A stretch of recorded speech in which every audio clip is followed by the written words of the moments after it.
Stay in touch with us on Facebook and Instagram at Unique Yet Connected. You are now listening to episode 63 of Unique Yet Connected podcast. The theme for this episode is, do you find it easy or heavy to ask for help?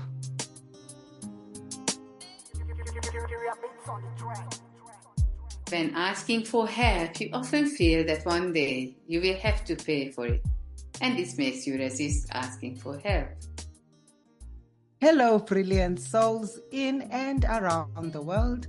Nolitha Fenton is my name. Dolokas is my clan name, and this is episode 63. A warm welcome to Unique Yet Connected podcast. This is 2025, and as always, I'm not alone. I'm with Kinga and Nick. They are on the other side of the virtual. Over to you, Kings. Thank you, Noli. Hello, dear listeners and co-editors. I am Kinga Sinaldi.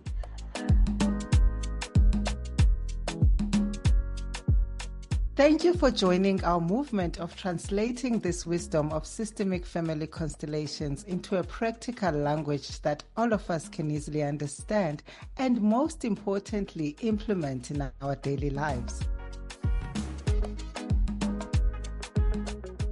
In the last few episodes, we talked about the counter-dependent stage of a relationship, and in the previous episode about when you yourself are counter-dependent. And why are they not the same thing? I wanted to mention here that the previous development stage, the codependent one, and codependency in a person materialize very similar to each other. The big difference is, of course, that the codependent stage in a relationship is healthy and codependency is not so much. Yes, but with the counter-dependent, the differences between the way the relationship and the person react are huge. Let's read the questions and check in with yourself how much you as a person lean towards counterdependency. Of course, we all have a little bit of counterdependency in us. It would be unhealthy if we wouldn't have. But how much is running your life decisions? To decide that, please work through with us on these questions and things from the Seattle Liberation Healing that you might be saying to yourself. I'll hand it over to you, Noli. Dear listener, get ready to check in with yourself. The first question is, how can I ask for help from others when one of my issues is to ask and seek help? Let's open this question up, Kings. Oh, I think this is a very developed question to ask from ourselves about counterdependency. Maybe, the first question could be, do you have an issue to seek help or ask for help? How willing are you to take help from others? First, you have to establish if you have an issue with asking for help before you get to this question you just asked. I know I have a slight issue with it.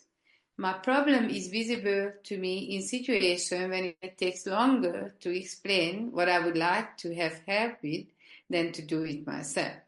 Then I will not ask for help, even when I sacrifice the success of the project because I am doing it on my own.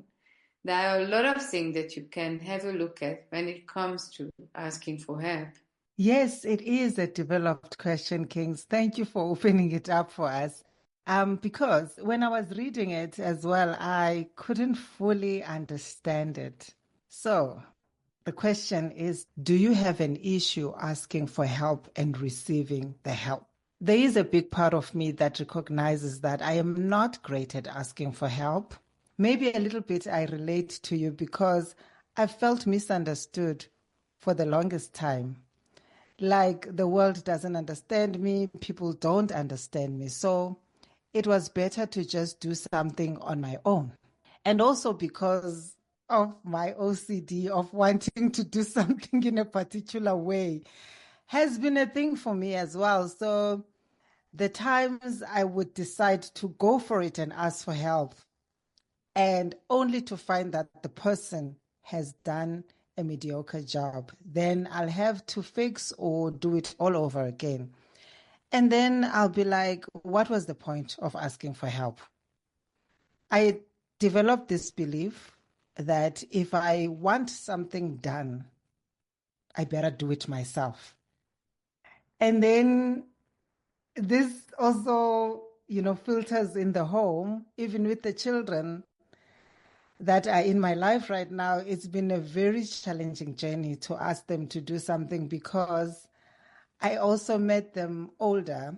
That might have had an impact. So my expectations maybe were at a certain age, one is able to do something in a satisfactory way, but that wasn't the case. Then on another flip side, there's my mom, whom I never really have to ask for help from. She has this instinct of knowing when I need help and what to do. So it made it difficult for me to deal with people expecting me to say, hey, I need your help. So when we were young, she never wanted us to nag her about something. It was enough to ask once, and that was that. So when I have to grovel for help or ask you to do something, I'd rather not and find another way to do it myself. And another one is when I met Sisa, I couldn't avoid asking for help. I had to adjust and learn that he wants to help me, and it is okay to ask him because he is willing to come through for me. I also had to learn to ask my younger brother for help. So I'm slowly adjusting to asking for help. Now I need to learn to adjust in other areas of my life. I feel asking for help is layered.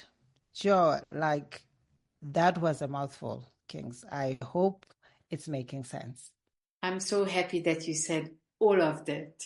You made me understand while I was listening that my avoidance of asking for help goes beyond what I just said. My avoidance is more layered, like your one, like you opened it up. I just realized that I actually don't have a problem with asking for help. What I have a problem with is to ask for help from people who don't like to be asked to help. But they are the ones who should help me. When they get irritated or angry, it makes it difficult for me to ask them. I was wondering if it links back to me going to kindergarten when I was only 9 months old. I don't think the carers had the time to give me special attention. What can you do when you are so little and you ask and no one helps you? You are asking not because you are needy, but because there is almost nothing that you can do for yourself. I wonder now if some of the ladies were very irritable. I understand if there were too many kids to look after, but I know that as soon as I ask and as soon as I feel anger in the other, even if it's slight, just an unwillingness from the other, I straight away shrink back and will not ask. I don't have such a problem asking from people who are willing to give.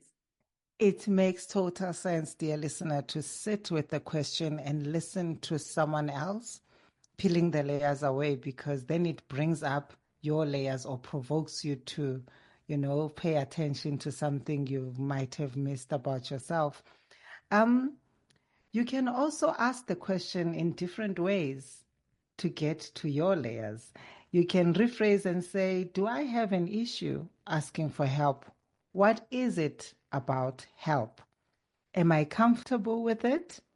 Am I not comfortable with help? Why am I not comfortable with asking or with any kind of help? And then you can rate yourself from a scale of 1 to 10 and decide where you stand. Here we called it help, but it can also be called support. And when it is called support, then we are talking about systemic family constellation work. It is one of our biggest achievements in systemic work when you feel supported. Support also means that you are being held by the people who are supporting you. The question you ask about help is actually much more important than I originally thought. It goes beyond counterdependency. How alone do you feel in the world when you don't ask for support from others? Support totally sounds different to me, and it rings a different bell. Maybe for someone else, help could have a flip side of I'm being helpless. Like when you said support, I felt different, and it reminded me of our last connection circle, where we explored health in the perfect square of life. That's the theme for our series. You helped us connect with support for our health. So support sounds beautiful and it calms my nervous system. You are still listening to episode 63. The theme is, do you find it easy or heavy to ask for help? Remember, when you comment, ask questions, like and share our content and links, you help us grow and change lives together. Like us on Facebook and on Instagram.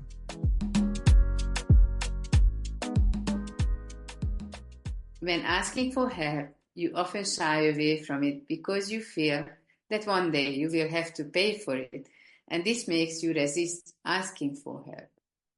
Oh, yes, that could be the resistance. I don't want to feel like I owe anyone anything. I love the systemic works way of support. The parents and the ancestors are supporting you. I love support. I'll go with support any day and I can ask for support. It doesn't feel like invisible strings attached to it. Whilst the word help feels like it has invisible strings attached to it. It is a good thing to sit down and write down or draw what help is. What does it mean for me? What is help's definition in your dictionary? Because we all have our own dictionary of the words that surround us. The biggest thing with counterdependency is belonging. Do you belong? Is it possible for you to feel that you belong where you are not ready to ask for help? Yes. And in a relationship, it goes back to the level of engagement of your partner we talked about in the previous episode. If your partner is someone where you feel that he holds resentment when you ask him for help, then how much do you pull back and pull back and pull back from the relationship each time when it happens? Because no one can do it on their own. Everyone needs from time to time some kind of support. But if it feels like that you have to be grateful, this is something which often stops you from asking for and taking support. If previously you had to pay a high price for support, you will hesitate to ask for it. Okay, so one avoids it because of the price tag attached to it. Can that be the root cause of avoidance? The avoidance comes from avoiding getting hurt. Yeah. It manifests in avoiding connecting to other people. But what you are avoiding is reenacting the original pain. Dear listeners, it is not easy to know that you are being avoidant. This requires time to sit with yourself and process these questions. Is it easy for you to ask for help? What does help mean to you? What does support mean to you? This is the best place to end this episode. If this episode has touched you in any way, please do share it with the next person.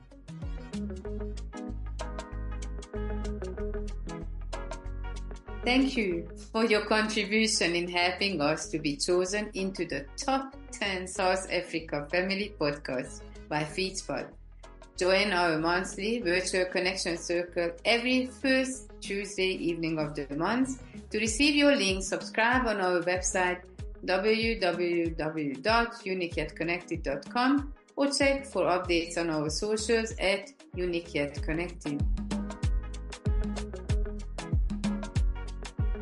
In the next episode, we will still explore the natural stages of a romantic relationship, focusing on the counter-dependent stage.